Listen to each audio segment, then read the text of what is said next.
አንድ ድምፅ ከርስ ብሰማ አንገትሽን ነው በጥሽ የምጠለው ጭንቅላትሽን። ዝም ዋጭ። ከኔ ምንድነው የምትፈልገው? ምንድነው የምትፈልገው? በጣም ጥሩ። አንቺ ስትሞቺ ማየት። የጎዳች ወዲት ናት። እሷን ቅጣት። ትክክል ነው፣ ግን መጀመሪያ ጥፋትሽ ተባብረው ተነስተውብሻል።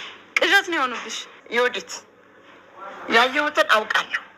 ከሶፋ ላይ መነሳት የማይችለው ወንደሰን ታሪክ ሰራ በተራው። እሱ ደግሞ ወይዘሮ ወርቄን እያሰቃያቸው ነው። ለመናገር ወይዘሮ ወርቄ ቆሞ ስላላዩት ከዮዲት ጋር ባለፈው ክፍል ላይ ዮዲትና ወይዘሮ ወርቄ ሊያዩት እየሄዱ በነበረበት ሰዓት ቆሞ ነበርና ያዩታል ብዬ ፈርቼ ነበረ። ግን ደግሞ አላዩትም። ስላላዩት እንደዛ ሆኖ በጣም ነው ደስ ያለኝ። ወይዘሮ ወርቄ የዘሩት ዘራቸው ፍሬ አፍርቶ አሁን ላይ እያጨዱት ነው ያለው። ሰላም ውድና የተከበራችሁ ወደ ቻናል ቤተሰቦች እንዴት ናችሁ? ደህና ናችሁ ወይ? እግዚአብሔር ይመስገን ሁሉም ሰላም ነው። እንዴት ናችሁልኝ እናንተ? ዛሬም እንደተለመደው የእናት ክፍል ድራማ ነው ይዤላችሁ የመጣሁት። ባለፈው ክፍል ላይ እንግዲህ ወይዘሮ ወርቄ እና ዮዲት ጉዲት ወንደሰንን ለማየት ሄደው ነበረ። ወንደሰንን በሩን ከፍቶ በገቡ ሰዓት ወንደሰንም ተኝቶ ነበርና ወይዘሮ ወርቄም ወንደሰንን ልናይ ነው የመጣ ነው ብለው እንግዲህ ወንደሰንን ለምዬም ልታደርጉ ነው የመጣችሁ? ምን ቀራችሁ? ስለዚህ እሱ አሁን ታሞበታል፣ ህማሙን ያስታመበት ውጡ በምትላቸው ሰዓት ወይዘሮ ወርቄ ወንደሰንን ልናይ ነው የመጣን፣ ስለዚህ አንቺ ደግሞ አፍሽን አታሞጣምጪ ብለው እንግዲህ ዮዲትም አየሽ አይደለም ወይ ብላ እንግዲህ ለወይዘሮ ወርቄ፣ ምክንያቱም ወይዘሮ ወርቄ በቁማቸው እየቃዩ ሳይሆን የእውነታ እያዩት ነው። ዮዲት ደግሞ ቆሞ ስላላየችው እናቷን ልታምን አልቻለች። ወይዘሮ ወርቄና ዮዲትም ውጭ በወጡ ሰዓት እንግዲህ አይማዬ እንደዚህ ተኝቶ የሚቃስተውን ሰውዬ ነው ወይ መኝታ ቤቴ ድረስ መጥቶ አስፈራራኝ ያልሽው? ወይዘሮ ወርቄም እና ውሸት ነው ልትይ ነው ወይ? አላበድኩም እኮ አይምሮዬን የማቅ ሰው ነኝ። እያስፈራራኝ መሆኑን በደንብ አርጌ ነው የማቀው። ስለዚህ ወንደሰን እያስፈራራኝ ነው። ደግሞ መራመድም ሆነ መቆም ይችላል። ይትም እማዬ በጣም እየቃጀሽ ነው፣ በቁምሽ እየቃጀሽ ነው በምትላችሁ ሰዓት ወይዘሮ ወርቄም አይደለም በቁሜ እየቃጀው አይደለም፣ እውነት ነው። ዮዲት አሁን ላይ እውነት ተናግራለች። ምክንያቱም እማዬ ንስሐ መግባት አለብሽ። ለመጨረሻ ጊዜ ንስሐ የገባሽው መቼ ነው? ወይዘሮ ወርቄም በጣም ገርሟቸውና ተደንቀው እያፌዝሽ ነው አይደለ? ቀልድ መሆኑ ነው? በእኔ እየቀለድሽ ነው ወይ በሚሏት ሰዓት እንግዲህ ዮዲትም እየቀለድኩ አይደለም እውነቴን ነው። አስቢው እስኪ ከልጅነት እስከ እውቀት የሰራሽው ኃጢአት ቢዘረዘር እኮ ለመቁጠር ራሱ ያዳግታል። ፈጣሪ እንደው ከልጅነት የሰራሽውን ኃጢአት ረስቶት አሁንማ መመዝገብ ራሱ ያቆመ ነው የሚመስለኝ። ስለዚህ ኃጢአትሽ በዝቶ ነው እንደዚህ የሚያስለፈልፍሽ ወይም ደግሞ የሚያስቃዥሽ። ስለዚህ ንስሐ ግቢ፣ ንስሐ ከገባሽ ይተውሻል ብላችኋለች። ወይዘሮ ወርቄም ከአንቺ በላይ ክፉ አለ ወይ? አንቺ እኮ የሴጣን ልጅ ነሽ በሚሏት ሰዓት ዮዲትንም ዮዲት እኮ እና ታዲያ አንቺ እናቴ ነሽ፣ አንቺ ደግሞ ትልቋ ሴጣን፣ እኔ ደግሞ ትንሿ ሴጣን ነኝ። ስለዚህ ምንም የሚገርም ነገር የለም። ከእናቴ በፊት እኔ ቀድሜ አልቀጣም፣ አንቺ ቀድመሽ ንስሐ ግቢ። ወይዘሮ ወርቄም ዝም ብለሽ አትቀባጥሪ፣ አሁን ወንደሰንን ገብቼ ላውራው ዞር በይልኝ በሚሏት ሰዓት እሱ እኮ ሊያወራሽ አይችልም፣ ይሰማሻል እንጂ ላውራ ነው እንጂ የሚባል ላውራው አይባልም። ወይዘሮ ወርቄም ወደደም ጠላም የሚጠይቀውን ጥያቄ ይመልስልኛል በሚሏት ሰዓት እንግዲህ ዮዲትም እማዬ እመኚኝ፣ በቁምሽ እኮ እየቃየሽ ነው፣ የለሽም፣ እያበርሽ ነው፣ ንስሐውን ብትገቢ ይሻልሻል በምትላቸው ሰዓት ዮዲትም ፋትሽ ተባብረው ተነስተው ብሻል ቅዠት ነው የሆኑብሽ። ስለዚህ ከንስሐ ውጪ ሌላ መንገድ የለሽም እማዬ፣ አርፈሽ ንስሐ ብትገቢ ነው የሚሻለሽ። ወይዘሮ ወርቄም ዮዲት ዝም ብለሽ አትቀባጥሪ፣ እኔ ያየሁትን አውቃለሁ በሚሏት ሰዓት ዮዲትም እንግዲህ ከሶፋ ላይ መነሳት የማይችለው ባሌ እኮ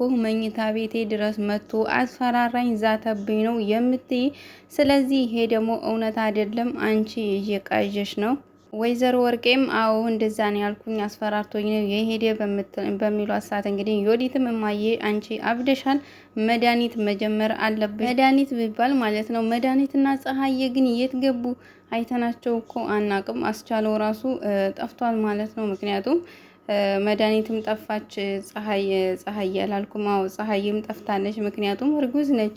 ምን ሆነው ነው ያስጠፏት?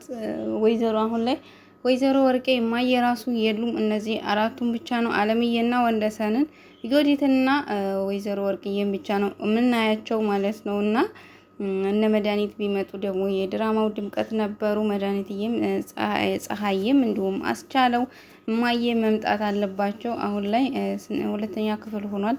እማዬንም ሆነ ፀሐይን አላየናቸውም እነ መድኃኒትን ማለት ነውና ወይዘሮ ወርቄ ልጃቸው ዮዲት እንዳለችው ንስሐ ገብተው እንትን ቢሉ ከዚህ ካሉበት ቅዠት ቢወጡ ደስ ይል ነበረ። ግን ደግሞ አስቻለው ገዛ እናቱ እዛ ጋር ታግቶ እየተሰቃየ ነው። አስቻለው ራሱ አሁን ላይ አጋቹ ራሱ ብር የሚሰጠው ሰው ሲጠፋ አስቻለውም ነፃ የሚወጣ ይመስለኛል። ምክንያቱም ወንደሰን ወይዘሮ ወርቄን አግቷቸዋል። ወይዘሮ ወርቄ ከታገቱ ደግሞ ላጋቹ ለአስቻለው ላገተው አጋቹ ማለት ነው ብር የሚሰጠው ስለማይኖር የሚወጣ ይመስለኛል። እንግዲህ የኔ ሀሳብ ነው። የእናት ግፍ ድራማ እንደቀጠለ ወይዘሮ ወርቄና አለምዬ ስንል እንግዲህ ወይዘሮ ወርቄ እስከሚበቃቸው ድረስ ወንደሰንን ከተናገሩት በኋላ እሱ አልመልስላቸው ሲል እንግዲህ አለምዬም እርስዎን ሊገለኝ ይሞክራል ብለዋል፣ ግን ደግሞ አልገደሎትም። ስለዚህ እናንተ ጋር ከመጣ መግደል ነበረበት። እሱ ስላልመጣ ግን ደግሞ አልገደላችሁም በምትላቸው ሰዓት እንግዲህ አንቺን ደግሞ ጠብቂ፣ ተራሽን ጠብቂ፣ እንደዚሁ እንደሱ ነው ሽምድምድ አድርጌ የማደርግሽ፣ ስለዚህ ተራሽን ጠብቂ በሚሏት ሰዓት አለምዬም እስካሁን የተናገሩት ነገር በቂ ነው፣ ስለዚህ አሁን ቤቱን ለቃችሁ ውጡ በምትላቸው ሰዓት እንግዲህ እየተመናቀሩ ነው የወጡት። ምክንያቱም ወንደሰንን ስላዩት ቆሞ ወይዘሮ ወርቄ ማመን አልቻሉም መቀመጡን ማለት ነው። ምክንያቱም እያስመሰለ እንደሆነ ነው ያወቁት። አይነት ነገረኛ ናችሁ፣ ምን አይነት ነገረኛ ቤት ነው የመጣሁትኝ አመዳም ሁላ እያሉ እንግዲህ መንቀር ወንደሰንም ከተኛበት ተነስቶ እንግዲህ በጣም ተናዷል። በተናደደ ሰዓት እንግዲህ አለምዬ ወንደሰን ተረጋጋ፣ ተረጋግተን ነው ማሰብ ያለብን። ስለዚህ ወንደሰንም አለምዬ እንደዚህማ በነፍሴ እንደተጫወቱ አይቀሩ፣ ለእያንዳንዳቸው ነው ዋጋቸውን የምሰጣቸው። የወይዘሮ ወርቄና ዮዲት ስንሄድ እንግዲህ ዮዲትም እናቷ ቤት ገብታ ቁጭ ባለችበት ወይዘሮ ወርቄ አንቺ ጉዲት ምን አይነት ጉድ ነሽ? እንዴት ነው ብቻዬን ጥለሽኝ የምትመጪ በሚሉ ሀሳብም ታዲያ እኔ የልሂድ ከአንቺ ጋር እንዳብድ ነው ወይ የምትፈልጊው? አንቺ እኮ አብደሻል። ወይዘሮ ወርቄም አላበድኩም በሚሉ ሰዓት እንግዲህ በአይንሽ ያየሽውን መራመድ የማይችለውን አሁን የተጣመመውን ባሌን መቼም አይተሽዋል።